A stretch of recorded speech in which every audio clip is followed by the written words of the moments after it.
Caro, en fait, elle veut y aller. Est-ce que... Voilà, c'est bon. Bonjour à tous, bienvenue. Merci d'assister à ce lab avec nous. On est ravis d'animer avec Isabelle ce lab autour du lien entre la formation et l'entreprise. C'est un sujet qui nous tient particulièrement à cœur au vu de notre activité. On va se présenter très brièvement. Moi, je suis Fanny Bayard. Je suis en charge de la gestion du portefeuille de l'offre sur la formation continue de Rennes School of Business. Non, le micro ne fonctionne pas. Donc, je suis Isabelle Jouet et donc je suis responsable développement formation continue et donc particulièrement en charge des programmes intra-entreprise, donc sur mesure, et de la VAE. Voilà. On vous propose d'animer cet atelier à l'aide de Klaxoon. Donc on a Marie-Caroline, merci à elle, qui va nous assister dans cet atelier. Vous allez pouvoir vous connecter sur le site de Klaxoon à l'aide du code qui apparaît ou vous pouvez également scanner le QR code juste à côté. On va vous laisser vous connecter. Pendant ce temps de connexion, en fait, juste pour nous, l'intérêt de cet atelier, il est vraiment de pouvoir interagir avec vous sur les différents leviers que l'on peut avoir en tant qu'acteur de la formation et entreprise pour améliorer ce lien que l'on veut toujours plus fort. Et donc c'est vraiment un atelier qui se base sur l'échange, d'où l'outil Klaxoon, et pour aboutir à des pistes de réflexion. Donc on a pour objectif de notre côté que on soit sur quelque chose de concret et opérationnel pour la suite. Est-ce que tout le monde a réussi à se connecter ? Oui, c'est bon ? Allez, on va... Alors donc du coup, pour lancer Klaxoon, et puis aussi à l'occasion donc, de ce bel événement breton, on a juste voulu faire une petite note bretonne. Donc sans regarder sur Internet, est-ce que spontanément vous pouvez nous dire comment on dit formation en breton ? Première activité Klaxoon. Et ça va nous permettre de tester Klaxoon. Ou alors avec Internet. Oui.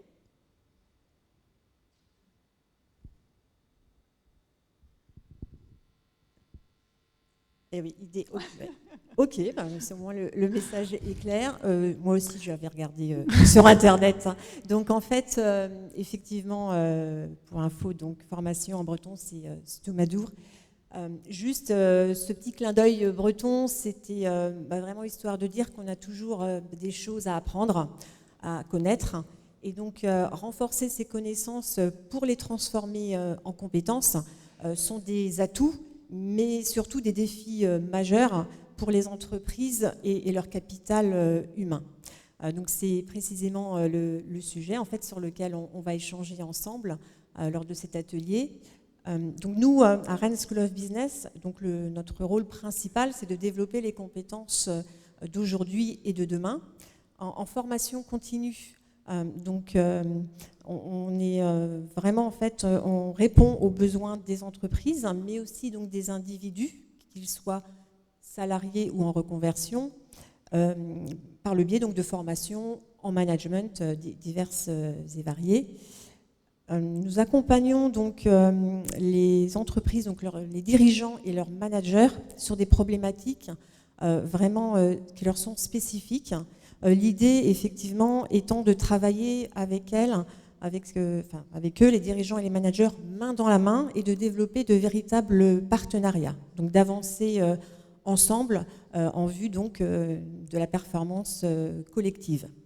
Côté donc individu. Là, on est vraiment dans la recherche d'accélérateurs de carrière et puis aussi dans ces contextes et des environnements assez perturbés, développer donc leur agilité et puis leur flexibilité et adaptabilité.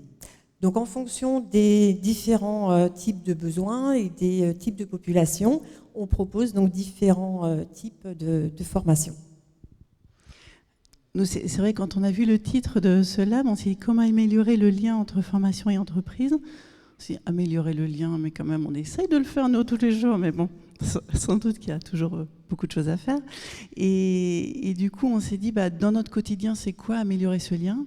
Comme le disait Isabelle, en formation sur mesure pour les entreprises, on est main dans la main avec l'entreprise dans la construction. Donc ça, c'est vraiment pour nous le moyen concret de tisser un lien et de le développer. Moi, sur la partie offre, comment faire en sorte que l'offre réponde aux besoins. Lorsque on réfléchit une offre, on crée des comités de pilotage où on intègre des professionnels du secteur, des acteurs du réseau, pour être au plus près du besoin du futur participant. Donc voilà, chacune à notre niveau, on s'est posé la question et on s'est dit, bon, voilà, nous aujourd'hui, comment on essaye d'améliorer ce lien. Et du coup, effectivement, nous, sur nos formations, on a aussi bien des formations longues, diplômantes, type l'executive MBA, reconnu internationalement, et des formations plus courtes, des certificats où on va vraiment aborder des formations plus spécifiques en termes de thématiques et des modules courts. Et du coup, on s'est dit, voilà, l'occasion pour nous aujourd'hui d'interagir avec vous et de voir, au-delà de ce que l'on fait, comment passer à l'étape supérieure. Alors, ce qu'on vous propose, c'est de continuer sur l'application Klaxoon avec la première question, la deuxième, du coup, après le mot breton, pour savoir un peu, connaître un peu votre vision de la formation.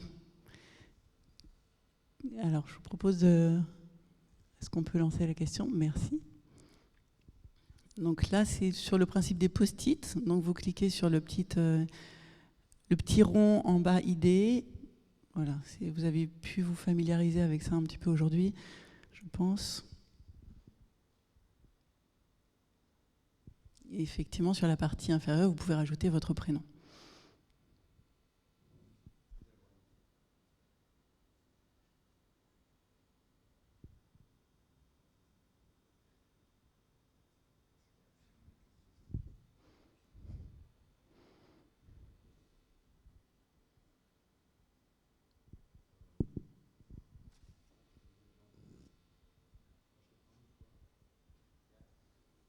N'hésitez pas à dire si effectivement vous avez besoin des codes et des accès de connexion.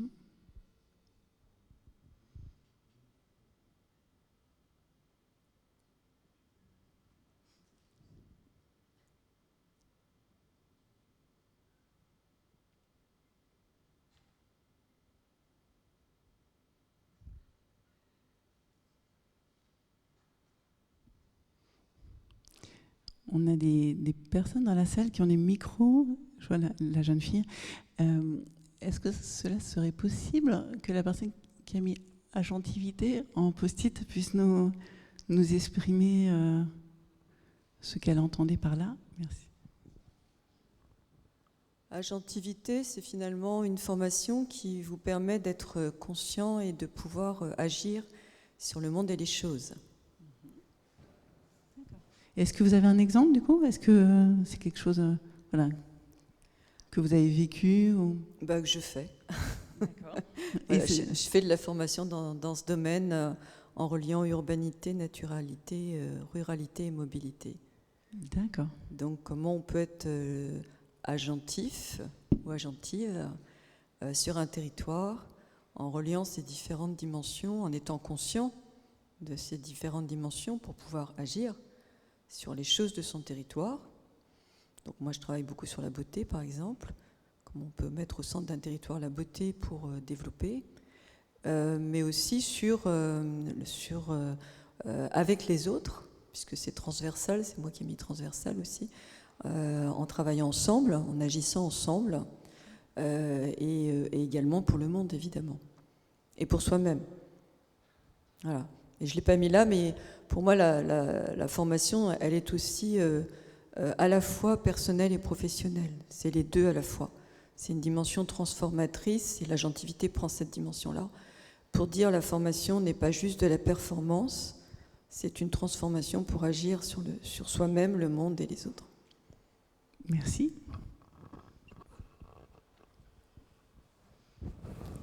On retrouve le mot compétence que tu évoquais tout à l'heure, Isabelle, effectivement.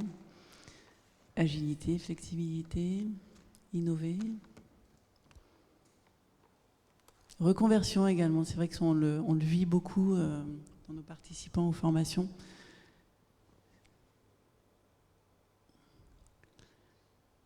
concrète, proche du terrain. Donc ça, c'est la vision que vous avez, donc c'est plutôt positif. On voit pas assez développé.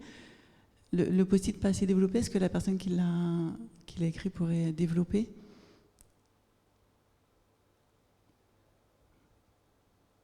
Non, elle est peut-être pas dans la salle. D'accord. Savoir si c'est... Est-ce qu'il n'y en a pas assez ou est-ce qu'on va pas assez dans le contenu?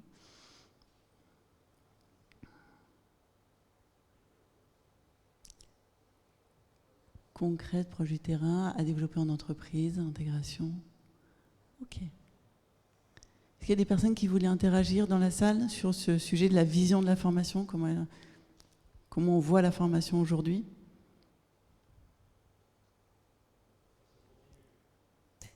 Pardon? De façon continue, c'est ça? Formation tout au long de la vie, comme on peut l'appeler aussi? Ouais. Ok. Tu veux ajouter quelque chose? En tout cas, on voit effectivement que ça suscite beaucoup d'intérêt. Il y a beaucoup de termes donc, que je trouve très intéressants. L'adaptabilité, l'employabilité, c'est vrai que ce sont des sujets vraiment très importants, de vrais enjeux, que ce soit en formation initiale ou en formation continue. Et on le voit bien avec le monde qui bouge beaucoup en ce moment, que les entreprises vont voir émerger des métiers nouveaux. Et effectivement, alors on pourra toujours recruter des diplômés, des nouvelles personnes donc, sur le marché, mais les salariés, les personnes présentes en entreprise, effectivement, il faut avoir une autre logique désormais de vraiment développer, manager les compétences, vraiment l'inclure dans sa politique managériale et voire de stratégie d'entreprise et stratégie RH.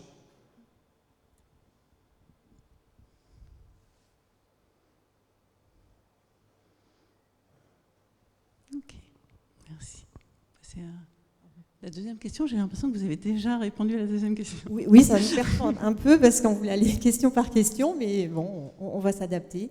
Du coup, je ne sais pas, est-ce qu'il y a d'autres commentaires ou d'autres idées sur la première question? Ou on peut passer à la deuxième. Alors nous, ce qui nous intéressait aussi de savoir, donc de mieux vous connaître et surtout connaître vos besoins, pour vous, donc lors du choix d'une formation, en tant que dirigeant, manager et même personne qui va se former, quels sont les critères primordiaux lors de ce choix de formation? Qu'est-ce qui est le plus important pour vous? Alors, proximité, attractivité, lien avec la réalité du marché. Alors, proximité, est-ce que c'était une proximité physique? Parce que maintenant, à distanciel, il y a aussi donc, beaucoup de choses. Ou proximité plutôt avec les responsables pédagogiques, l'expérience client, on va dire chez nous l'expérience stagiaire, qui est quelque chose donc, de très important parce que les personnes qui viennent se former, pour moi, donc proximité, ça veut aussi dire qu'elles viennent se créer un réseau, échanger avec des personnes, apprendre des autres dans les groupes de formation continue. C'est pas effectivement la formation descendante. L'idée, c'est vraiment que les participants se nourrissent aussi entre eux, se créent leur réseau, voire même du business, des opportunités d'affaires. Donc, je ne sais pas, la personne qui avait mis proximité, comment elle l'entendait, si c'était physique ou cette proximité inter-stagiaire et échange avec les intervenants.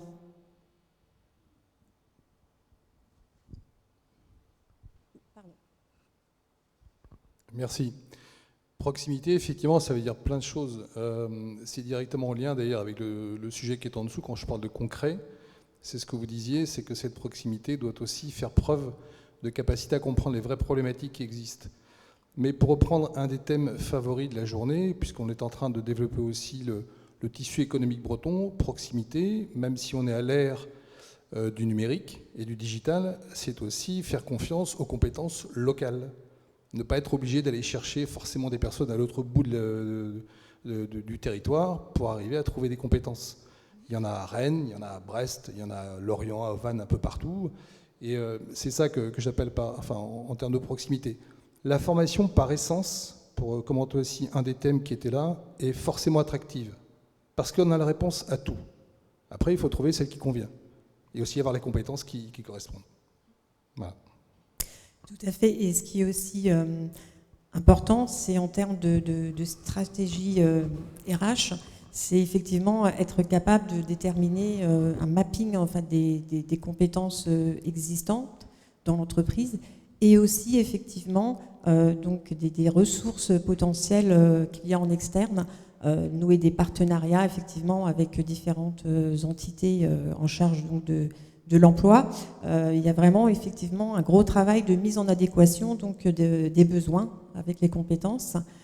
C'est vrai qu'on parle aussi de pénurie de talent dans certains secteurs et effectivement il y a tout un travail de fond à faire et même pour nous aussi en formation où on essaye effectivement de se renouveler, de se remettre en question et être au plus près effectivement des attentes et des besoins donc des personnes mais aussi des entreprises. Quand vous parlez de proximité, effectivement, ça me parle aussi sur la partie partenariat. On est depuis 1 an et demi, 2 ans maintenant, avec la nouvelle stratégie, un nouveau directeur de l'école. On est dans cette optique de se rapprocher du terrain. On a pu être critiqué à un moment donné d'être dans une sphère. Voilà, on est dans cette idée-là de partenariat local. Et notamment, pour exemple, on a développé une formation avec Stage 301, qui est l'école créée par Mediaveil, Klaxoon et Hello Work sur le digital, vraiment spécialisée sur le digital. Et avec eux, du coup, qu'on construit une formation en se disant, nous, on apporte tout le socle de management, tout ce qu'on sait faire. Et eux, ils viennent apporter cette brique digitale. Donc voilà, on n'est pas allé chercher un Parisien, effectivement. Ça nous tient à cœur de faire vivre aussi l'écosystème breton. Qui est notre ville avant tout. Voilà, nous on est à Rennes, mais entre la Bretagne et Rennes est une grande ville. Et du coup, effectivement, on développe énormément les partenariats avec les associations, notamment également de ISD, voilà, de différents acteurs qui sont source pour nous aussi de contact direct avec l'écosystème. Il y a une idée aussi que je trouve intéressante dans critères de choix, c'est l'équilibre projet personnel et besoin de l'entreprise. Ça, c'est un vrai sujet, parce qu'effectivement, avec la réforme de la formation actuelle, on voit qu'il y a de plus en plus une individualisation des parcours. C'est vrai qu'avec le compte CPF, on incite de plus en plus les salariés à le solliciter lorsqu'ils ont des besoins en formation. Mais effectivement, la formation, c'est aussi pour répondre à des besoins spécifiques de l'entreprise. Et nous, concrètement, avec des clients, notamment dernièrement Toshiba, on a réussi effectivement à faire les deux. C'est-à-dire qu'on a fait un parcours donc, sur mesure pour le client donc, qui avait des besoins spécifiques. Et en même temps, donc, on a raccroché les différents modules du parcours à un bloc de compétences d'un de nos diplômes. Et donc, l'idée, c'est que les besoins de l'entreprise vont être couverts par la formation et le salarié, donc l'individu, va en fait obtenir un bloc de compétences, donc d'un diplôme, et qui pourra finaliser au fil des années pour atteindre en fait la totalité donc, des blocs de compétences et être diplômé. Donc ça, c'est vrai que c'est vraiment un enjeu, je pense, pour les années à venir. Alors on n'a pas trop de recul parce que la réforme vient d'arriver, mais en tout cas, c'est à prendre en compte. Alors, il y avait une autre idée, ah oui, inspirante.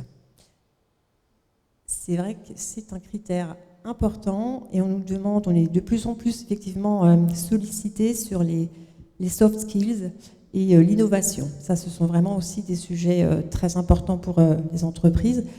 Facteur clé de compétitivité. Alors, donc nous, à notre niveau, on essaye effectivement d'accompagner les personnes sur, effectivement, que ce soit la posture managériale et aussi leur faire prendre ce temps de recul, de la distance par rapport à leur activité, afin effectivement d'être capable de se nourrir et de revenir après en entreprise avec des idées, en fait, des inspirations. Donc ça, c'est vraiment des éléments importants. Et alors, du coup, je rebondis, je vois le post-it inspirante. Qu'est-ce qu'on met derrière inspirante comme choix? Justement, la question était quels sont les critères primordiaux dans le choix de la formation? Qu'est-ce qui fait qu'une formation est inspirante, si la personne pouvait développer?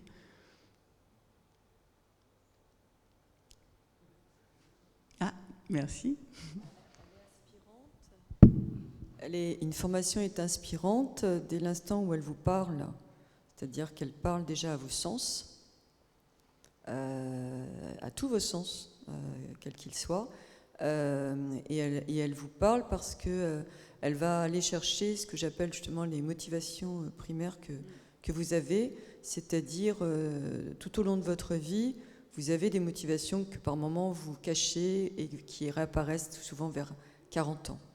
Donc elle est inspirante parce que d'un seul coup, elle va aller chercher des motivations qui sont là depuis l'enfance chez vous et qui font que c'est durable. Ça va être quelque chose qui va rester en vous tout au long de votre vie. Et donc, du coup, elle va vraiment vous inspirer tout au fond de vous, dans tous les sens du terme, y compris corporel, y compris au niveau du cerveau créatif que vous pouvez avoir et que vous avez pu cacher tout au long de votre vie.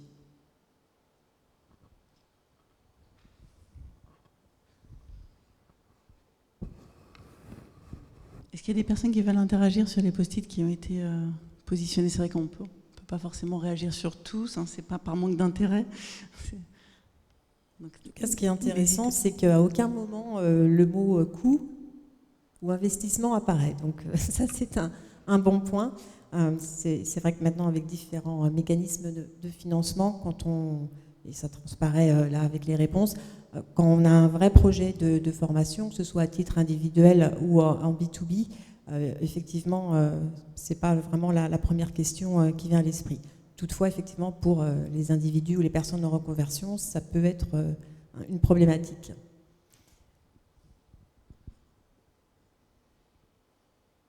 Alors, motivation primaire, Est-ce que... dont parlait la dame. Ah, d'accord. Oui, c'était là. Une interaction supplémentaire? Quelqu'un voudrait intervenir dans la salle? N'hésitez pas à lever la main. La personne viendra vous donner un micro. C'est bon? Ok, merci. On va passer à la question suivante, du coup. Qu'est-ce que l'on pourrait améliorer dans ce lien, concrètement? Parce que là, on a vu effectivement les critères de choix, on a vu la vision que vous pouviez en avoir, mais concrètement, aujourd'hui, parce que la question, elle est quand même un petit peu orientée de notre lab. Il faut l'améliorer, ce lien. Donc concrètement, comment on pourrait l'améliorer selon vous?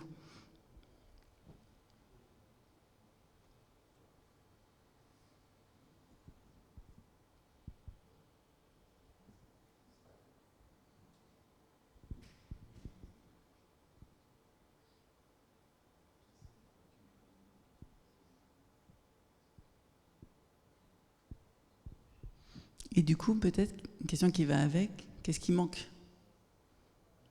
Une question qui se répondent un petit peu.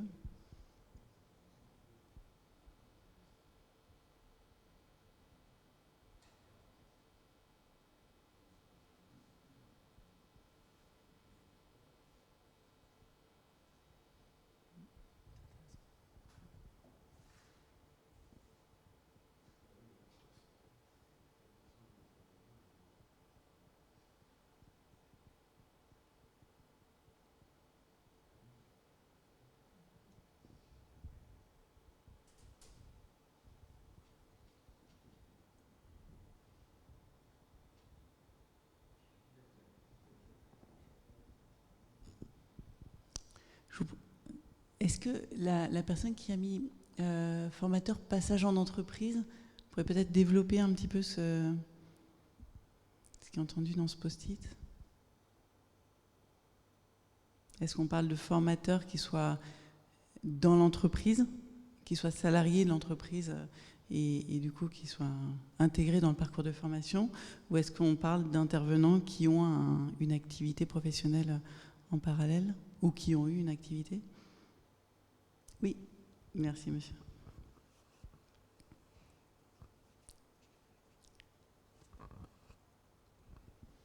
Merci, même si je suis un peu gêné pour répondre, parce que c'est un peu un lieu commun, ce que j'ai marqué là. Je voulais juste dire qu'on a quand même du mal à être à la fois entrepreneur et pédagogue, et et on a aussi beaucoup de mal à être pédagogue et avoir une notion un peu plus précise de ce qui se passe réellement en entreprise.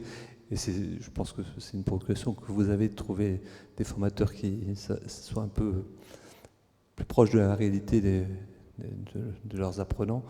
Et réciproquement, je pense qu'effectivement, quelquefois, c'est un peu difficile quand on prend un pur pro qui puisse transmettre son savoir devant une assemblée. Donc, le juste milieu, c'est ça? Voilà. Le professionnel qui sait de quoi on parle et l'intervenant qui aura peut-être un peu plus de pédagogie dans l'enseignement.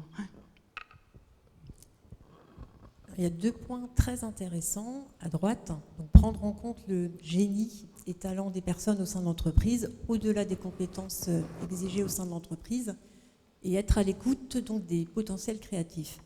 Ça, c'est vraiment quelque chose effectivement de très important. Et c'est vrai qu'on le voit un petit peu dans notre secteur, ce qui prend de l'importance en interne donc au sein de l'entreprise. C'est ce qu'on appelle donc le knowledge management, donc la gestion des connaissances et des savoirs. Et souvent, c'est raccroché donc au premier niveau à un réseau social interne, type Workplace, qui est un Facebook en fait, donc interne d'entreprise. Et là, très concrètement, effectivement, il y a des gens qui se révèlent. On est aussi dans une plateforme collaborative. Les personnes, effectivement, peuvent aider d'autres collègues, voient donc effectivement ce qu'elles peuvent apporter. Et vraiment, l'idée, c'est d'échanger des savoirs, enfin transformer donc des informations en compétences et échange vraiment de compétences, plateforme collaborative. C'est vraiment quelque chose qui prend de plus en plus d'ampleur. Donc on n'est pas dans de la formation, on va dire, classique, mais en tout cas le management des connaissances et le mapping, on va dire, des compétences internes de l'entreprise effectivement peuvent avoir un impact sur la formation globale.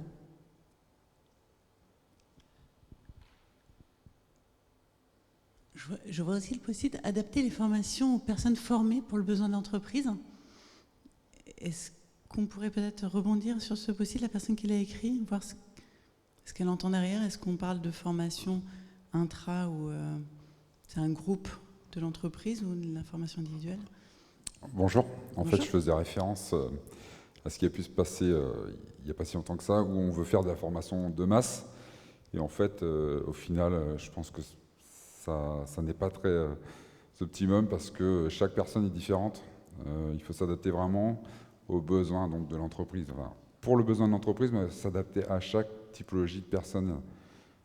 Je pense à des grosses sessions de formation en e-learning où déjà il y a une grosse adaptabilité différente pour chaque personne.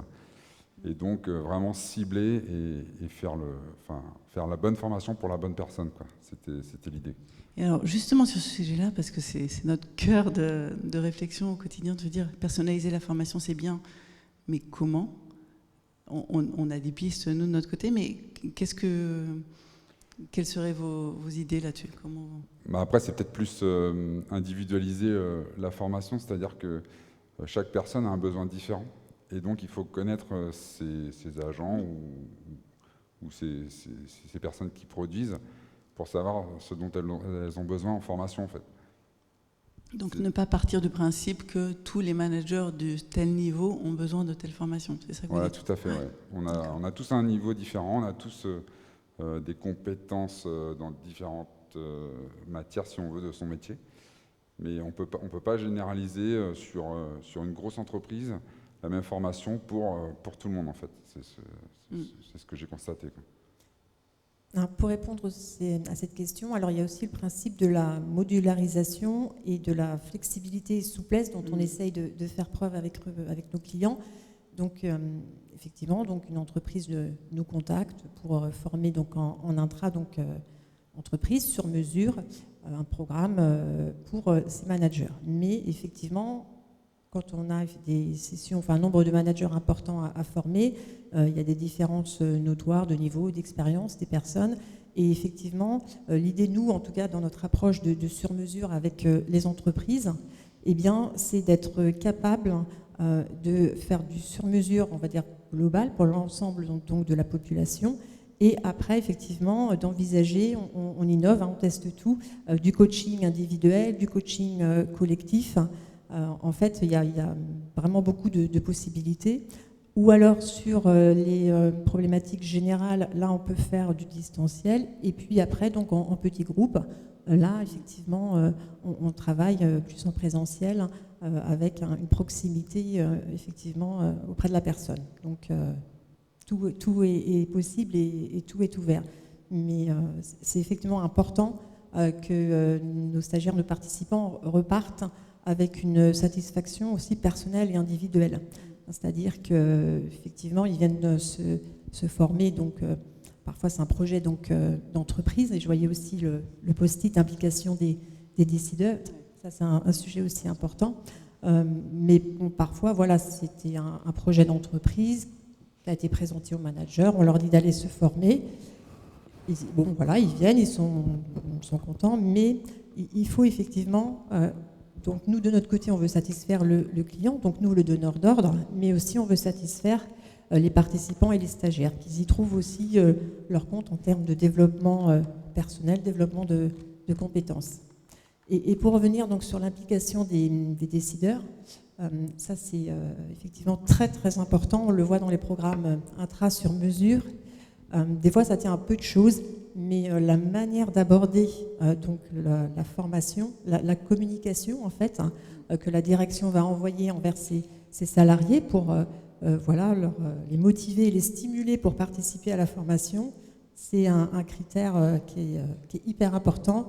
Et effectivement, je pense c'est un point à améliorer. En tout cas, par expérience, plus nous on était en contact avec les décideurs et qu'on les incitait à venir même des fois lancer les formations, créer des événements, vraiment être partie prenante, alors sans trop l'être évidemment, lors des modules, ce sont les formations qui ont eu plus d'impact, qui ont vraiment percuté, quoi. Merci pour ces retours. En tout cas, c'est vrai que c'est toujours très riche de pouvoir en discuter. Ce sont des choses qu'on peut avoir effectivement en tête, mais qui sont intéressantes à creuser. Notamment, effectivement, comme vous disiez, monsieur, parce que c'est ce sujet, effectivement, dès qu'on touche une grande entreprise et qu'on est sur des plans de formation un peu massifs, ce sujet arrive. Et d'où l'importance du lien aussi qu'on a avec le formateur. Et ça, c'est quelque chose qui doit être aussi un peu permanent, de se dire à la fin d'une journée, un point, se dire, bon, est-ce que le groupe est cohérent? Est-ce qu'effectivement, il y a des personnes dans le groupe qui ne sont pas forcément à leur place, qui auraient besoin plutôt d'autres choses? Et ça, c'est quelque chose qu'on essaye de travailler aussi, et d'impliquer les formateurs dans cette démarche-là est importante. Ouais. Un élément aussi qui m'interpelle, c'est le mot suivi. Ouais. Effectivement, suivi post-formation. En tout cas, je ne sais pas ce que la personne voulait entendre par là, mais pour moi, ça aussi, c'est très très important, c'est-à-dire qu'on ne sort pas de la formation et ça y est, c'était super, c'est génial, c'est effectivement, donc toujours en lien avec l'implication des décideurs, c'est être capable de suivre donc les personnes qui ont suivi la formation, de les accompagner, on va dire faire un suivi à chaud, mais aussi à froid sur le court et moyen terme, pour vraiment prolonger tous les bénéfices et l'impact de la formation. Donc il y a effectivement la communication avec les décideurs, mais aussi les outils digitaux et numériques qui pour ça sont vraiment efficaces parce qu'effectivement on peut garder le lien avec les stagiaires, utiliser des inputs, en tout cas mettre des choses à disposition sur les plateformes numériques. Voilà, l'idée c'est vraiment effectivement de garder ce lien post-formation. Mais aussi donc en amont, il y a tout le suivi pendant la formation, je dirais même aussi en amont, suivi avec le client, donc le donneur d'ordre, mais aussi tout le suivi vraiment quotidien. On parlait tout à l'heure de proximité, de l'expérience avec les stagiaires, et ça c'est aussi quelque chose, je pense, qui est important pour le client et aussi donc pour les stagiaires aussi de se savoir encadrer, suivi et puis stimuler. Ça, vraiment, c'est un élément de stimulation important. Est-ce qu'il y a d'autres retours dans la salle, des personnes qui voudraient échanger une expérience? Oui, monsieur. Merci. Je crois que la formation, malheureusement, est mal perçue dans les entreprises. Parce que vous le disiez tout à l'heure sur un des thèmes précédents, il y avait un terme qui indiquait nécessaire. Et malheureusement, c'est un mal nécessaire. En tout cas, c'est perçu comme ça. En situation de crise, et je ne parle pas de la crise sanitaire, la formation, comme la communication, comme l'événementiel ou d'autres, fait partie des premiers budgets qui sautent. Et j'ai eu l'occasion, dans un passé pas si lointain, d'animer quelques formations, justement, et lorsque j'interrogeais des managers sur quelle est la première richesse de l'entreprise, je vous promets, dans 100% des cas, on me répondait les hommes. Et pour autant, c'est un des budgets qui saute en premier. Donc, en l'occurrence, merci d'avoir appuyé ces termes-là, puisque j'ai mis effectivement application des décideurs et suivi, parce que la formation, ce n'est pas un one-shot. Il existe des plans stratégiques, il existe des plans de communication, il devrait y avoir des plans de formation qui soient suivis dans la durée et qui font que, en l'occurrence, ça répondrait à l'ensemble des autres questions qui sont indiquées, qui soient adaptées, qui soient en adéquation avec les talents dans les entreprises, avec tout ce que les gens peuvent faire. Donc, je pense qu'on a été mal éduqués. À une époque, il y avait des gros budgets et ça permettait aux entreprises de financer des formations et que ça ne coûte rien. Et de façon assez surprenante, dès l'instant où la part du gâteau s'est réduite, il y a eu beaucoup moins de formations. Donc, oui, c'est nécessaire, j'aurais presque envie de dire c'est utile, il faudrait que ce le soit encore plus. Mais voilà ma position. Je vous remercie parce que c'est vraiment, voilà, vous prêchez des convaincus, je crois. Mais c'est vrai que nous, ce qu'on remarque, c'est que ce n'est pas toujours le cas, mais ça devrait vraiment se faire idéalement. Il faut que la stratégie en fait, RH soit dans la stratégie d'entreprise et inversement. Il faut que ces deux éléments-là soient vraiment liés. Dans la construction de la stratégie d'entreprise, on intègre la stratégie RH. Bon, je vais peut-être lancer un pavé dans la mare, mais dans certaines structures, des fois, les RH ne sont pas forcément dans le CODIR ou dans le comité de direction. Ça dépend des structures, bien évidemment. Et ça, c'est vraiment quelque chose de très important. Et donc, plus on travaille effectivement en amont sur les ressources, les compétences vraiment acquises, donc qui sont dans l'entreprise, et qu'on réfléchit sur les compétences requises à venir dont on aura besoin, on va être capable donc de faire une mise en adéquation en lien donc avec la stratégie d'entreprise, ces axes stratégiques de développement, les secteurs vers lesquels elle veut évoluer. Et ça, vraiment, je pense que c'est une condition maintenant sine qua non, mais bon, on sent quand même que la donne change et que la formation, maintenant, est quand même au cœur des préoccupations des dirigeants. On a parmi nos clients des beaux exemples où la formation est vraiment intégrée dans le plan stratégique. Donc voilà, effectivement, il y a des structures pour lesquelles il y a encore du développement sur ces sujets-là, mais on a aussi des beaux exemples. Oui, je voulais aussi intervenir parce que je pense que la formation, ça ne doit pas être juste des moments pensés, organisés dans le temps.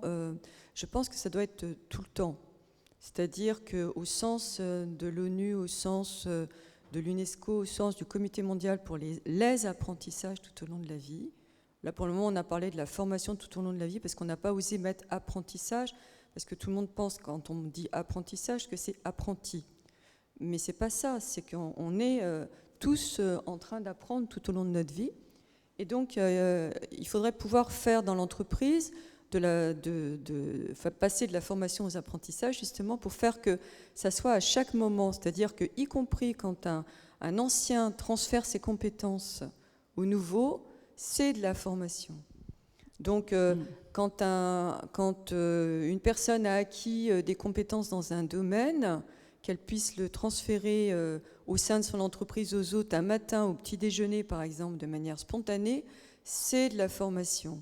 Il faut que ça devienne presque un jeu, c'est-à-dire une dynamique vraiment au sens, je vais toujours du terrain au plus haut, au sens de Léonard de Vinci, c'est-à-dire un parcours où je vais vers l'inconnu, je ne sais pas, j'apprends, et parce que c'est de l'inconnu, je vais apprendre, je vais être curieux, je vais être en relation avec moi-même, avec mes sens, parce qu'il va falloir que je comprenne, parce que j'ai pas tout compris, donc je vais aller chercher au fond de moi, et du coup, ça va faire sens, et je vais pouvoir agir sur là où je suis en train de travailler, sur mon poste de travail. Donc c'est vraiment un parcours, et on ne le fait pas vivre comme ça, en fait, au sein des entreprises. On en fait quelque chose d'obligatoire, alors que ça devrait être quelque chose de vivant. Comme une entreprise, c'est vivant, comme un territoire, c'est vivant. Et on oublie cette question du vivant qui est en nous, qui est que c'est permanent. On a envie d'apprendre de manière permanente. Et du coup, on comprend, et le terme, pour finir, de l'UNESCO et de l'ONU, c'est que finalement, les apprentissages tout au long de la vie, c'est de la reconnaissance. C'est-à-dire, ça nous reconnecte à nous-mêmes, ça nous permet d'être reconnus aussi, et d'être à nouveau connus sur une nouvelle dimension. Donc c'est permanent. Voilà. Et cette question du permanent, comme un fil, en fait, très, très souple, cette souplesse, je trouve qu'on ne la trouve pas, qu'elle est rigidifiée. Moi, la majorité du temps, c'est dans des salles qui sont rigides, même dans les universités, pour les étudiants. J'ai vu ouvrir le Parcoursup, où j'étais dans une salle rigide, alors qu'il fallait que je fasse marcher les étudiants. Bon, donc je trouve qu'il y a des aberrations totales à ces questions de formation, où on les voit enfermés dans un bureau avec des gens assis tout autour du bureau. Alors maintenant, on fait des ronds, ça va un peu mieux, mais voilà, il n'y a pas de dynamique, je dirais, spontanée, humaine. Voilà. Donc, faire que les RH passent à des questions de ressources de richesse, ça serait mieux que ressources tout simplement humaines, au sens où c'est divulgué actuellement. Et c'est pas moi qui le dis, c'est Patrick Vivray qui parle du convivialisme à mettre en place dans cette société, et voire même dans ces questions de formation. Je rebondis là-dessus. Effectivement, c'est vraiment l'esprit de la loi, de la réforme de la loi de la formation à venir, qui était lancé, effectivement, de reconnaître tous ces apprentissages qui se font de manière informelle. Après, on est dans un cadre aussi de financement de la formation qui demande des éléments un peu plus concrets, tangibles. Donc on est entre les deux, on est en transformation, parce que déjà la formation s'est beaucoup transformée avec cette crise sanitaire, mais on sait aussi qu'effectivement la prochaine étape, ça va être de peut-être alléger, en tous les cas trouver d'autres moyens peut-être de financement aussi des formations qui permettront une souplesse un peu plus importante aussi. On en est conscient. Ouais. Merci beaucoup de tous ces échanges. Je vous propose d'aller sur la dernière question, dernière interaction. Oui, et la conclusion aussi. Donc, avec tous nos échanges passés sur ce qu'on pourrait améliorer et mieux faire, vous, alors en tant que dirigeant des RH, je ne connais pas le profil des personnes dans l'assistance, est-ce que vous avez repéré des choses ou des actions que vous souhaiteriez mettre en place et que vous pourriez mettre en place dans votre entreprise?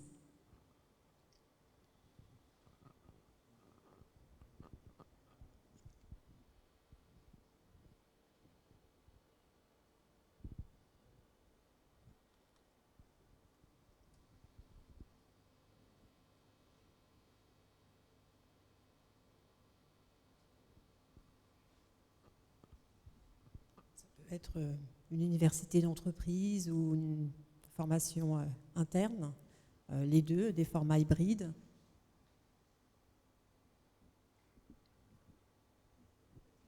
Système de mentorat, tutoring. Pour rebondir sur ce que disait la dame tout à l'heure, effectivement, qui est une personne en tant que mentor ou tuteur, qui forme. Ça peut être aussi du mentoring inversé, d'un jeune qui est très à l'aise avec les outils digitaux et qui forme un senior. C'est pour ça que je parlais tout à l'heure de plateformes collaboratives, de réseaux sociaux internes. Et ça, c'est très riche d'échanges et de transfert de compétences et plutôt transfert de connaissances, et qui potentiellement après deviennent des compétences. Voilà, donc est-ce que parmi ces éléments-là, des choses que vous envisageriez de faire? Alors, on a une notion de maître d'apprentissage. Est-ce que c'est dans le même esprit que ce qu'évoque Isabelle? Oui, monsieur?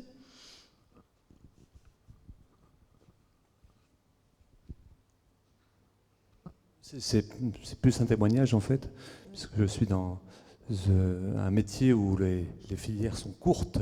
Et donc, une fois qu'on est ouvrier et qu'on est passé bon ouvrier, très bon ouvrier, après on est un peu saturé. Et quand les gens atteignent 40, 45 ans de certaine maturité vis-à-vis de leur technique, il est assez difficile de les reconnaître. J'ai entendu ce que disait Madame tout à l'heure. Et donc, nous avons juste... c'est pas grand-chose, mais ça porte sens quand même, baptisé. Alors, j'ai mis maître d'apprentissage chez nous, ça s'appelle maître canalisateur.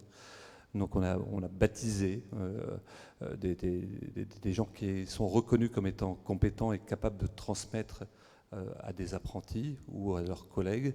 On les a baptisés, on les rémunère, on les prime pour ça, et on les anime en collège de maîtres d'apprentissage. Voilà. D'accord. Quel est le principe de ce collège, du coup? Alors, comment il fonctionne? Ils ont accès à une information un peu plus précise sur l'entreprise, déjà. Donc, ils ont accès à un certain nombre d'informations que le commun des employés n'ont pas. D'une part, ils sont engagés sur un certain nombre d'actions qu'ils décident, en collégialité et en individuel.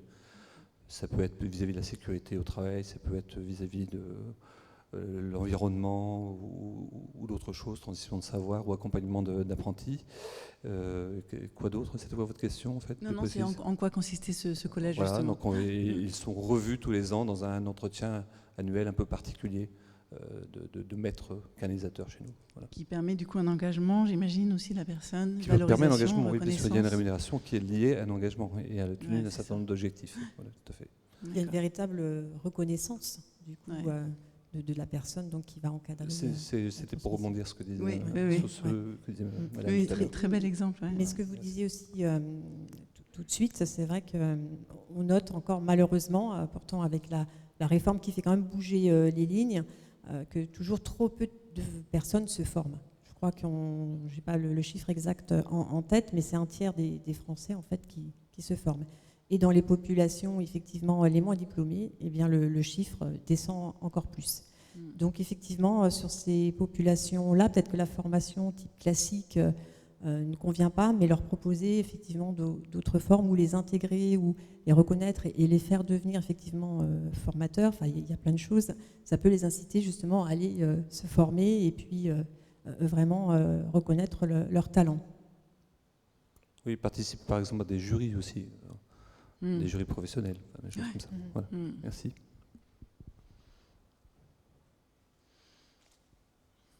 On retrouve la notion des organismes financiers, effectivement, qu'on a évoqué tout à l'heure aussi.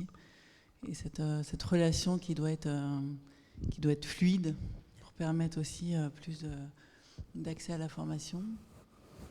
Et aussi qui ont des missions de conseil maintenant, ce qu'on appelle les OPCO. C'est vrai qu'il ne faut pas hésiter à les solliciter et vraiment demander un accompagnement, pas uniquement sur la possibilité, enfin les modalités de financement, mais aussi par exemple sur le plan de développement de compétences, la stratégie RH, voir effectivement comment ils peuvent vous apporter des solutions et du conseil. C'est bien, il y a plusieurs actions concrètes.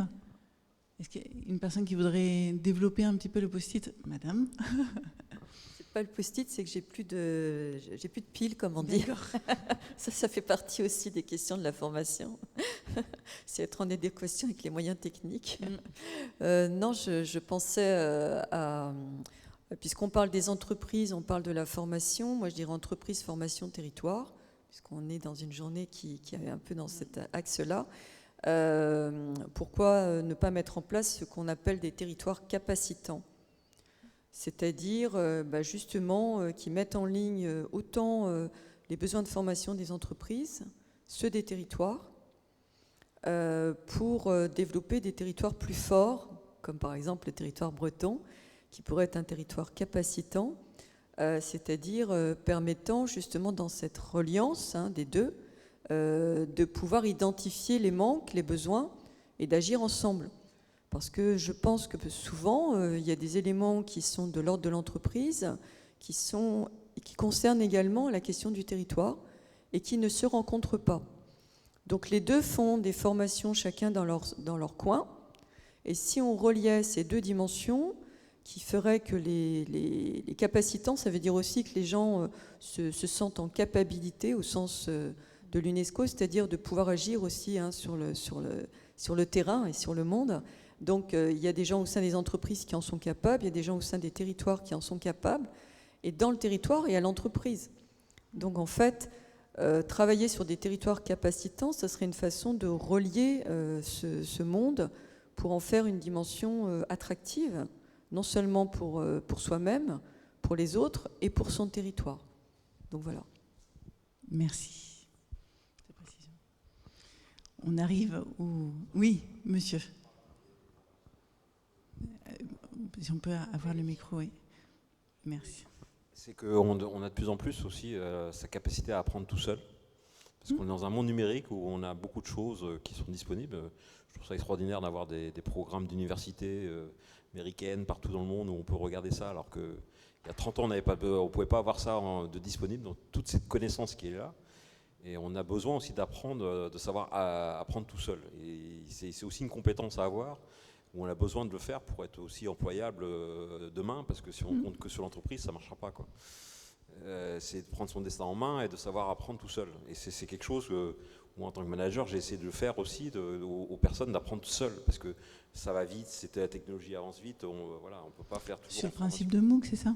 Des choses en ligne. Oui, bien sûr, mais c'est aussi la capacité à vouloir le faire. Oui, souvent l'information, elle est juste à côté de soi et on ne va pas la chercher. Merci beaucoup. On va clôturer notre atelier ici, on a un petit peu dépassé du temps, on s'excuse. Merci en tous les cas pour tous ces échanges, c'était très riche pour nous de pouvoir avoir vos retours. Voilà, on en repart avec plein d'idées, je sais pas, on va pouvoir en discuter. J'espère que pour vous également. Et écoutez, très belle journée, très belle suite de FEB. Et à très bientôt. On reste à votre disposition si certains veulent nous poser des questions en direct. Voilà. En tout cas, bonne continuation et bon FEB et merci à vous. Merci, bonne journée.